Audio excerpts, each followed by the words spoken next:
And so, because, when I grew up, we had things like hootenannies. We'd get together and sing. The what? Yeah, see?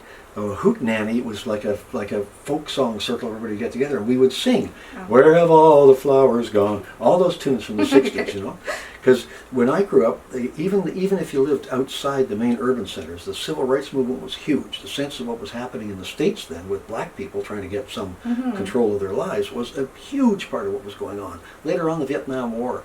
I went to military college in Canada. I went off to join the Canadian Army. It didn't take long for the Army and I to realize that we weren't all that serious with each other. But the bunch of us going off on the train in the summer of 1964 to Collège Militaire Royal de Saint-Jean, we were singing songs like We Shall Overcome. We're going off to be officers, to learn how to kill people. That's what the military is about. No sense of irony. We're singing all these peace songs because we lived in the environment of peace. That's what we did. We got together and sang Where Have All the Flowers Gone? Yeah. And that song is about where have all the soldiers gone to graveyards, everyone, and all the young women mourning for their guys who died. And we're singing these songs as we go off without even thinking about the irony. Yeah. So I did that. And then when I was a cowboy, I always had a guitar. Yeah. Cowboys do not sit around campfires and sing songs. No? Well, you're not going to carry a guitar on a saddle horse. It's ridiculous. The whole idea is just nonsense. I'm an old cow. How can you possibly do any work?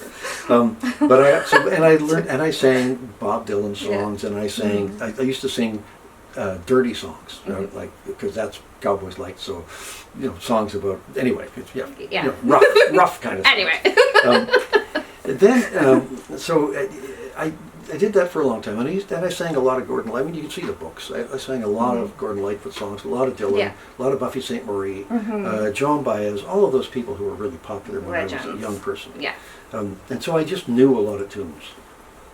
But I sort of dropped it. I had a guitar for years, and I'm not going to get into the story of where this guitar collection came from, but this was the first one.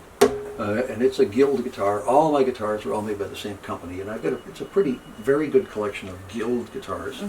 But it's just it became addictive, like looking at devices. You just go, there's a line in the guitar collecting world about, well, how many more guitars do you need? Oh, just one more.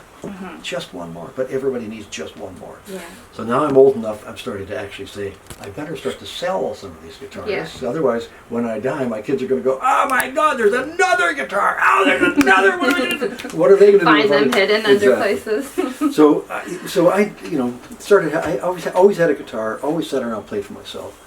And then years ago, I guess it was 20 years ago, I was visiting a friend at their cottage on an island, and we were cleaning up after supper.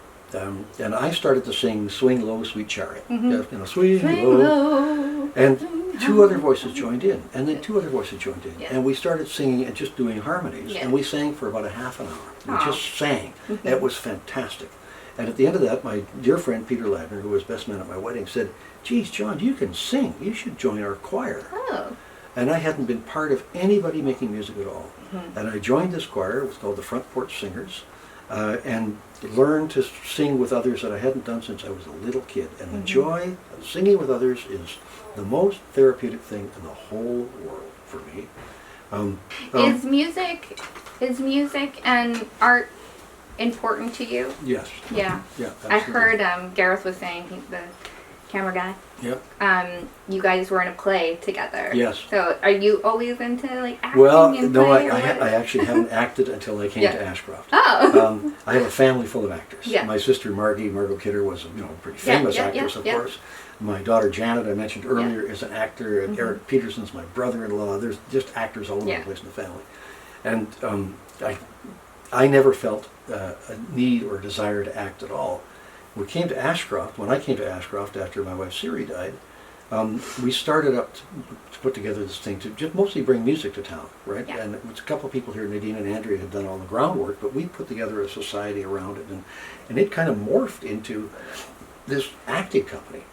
And I have had such a good time here, acting in idiot plays like Swamp Pirate Zombies, and doing Henry Higgins and My Fair Lady Fulmore. We had such a good time. Yeah. And it got me to be in touch with a part of myself that I didn't know had existed. And I started to understand why professional actors often find themselves kind of depressed when they're not working. Right? partly because you have to just be yourself when you're not working. When Yeah. you're acting, you have to be Yeah. this other entirely different person. Yeah. So it's an enormous relief, because all of that stuff about that other person, no matter how complicated they are, Yeah. like Henry Higgins in My Fair Lady, Yeah. is a complicated character. He's a Yeah. jerk, but he's a complicated jerk. When you live Henry Higgins, you don't have to worry about how complicated John Kidder is, because he's just a Yeah. byplay. That's true. So it was very, very cool to learn Yeah. that, and the intensity of the teamwork on stage it's really at a really high level of getting to be intuitive, understanding how other people's body language works, what's going on with people, understanding how you all have to, no matter what the circumstances are, you have to park your own emotions outside the stage, because when you're on the stage, you are that other character, not yourself. It was fantastic. I had such a good time. Such a good time.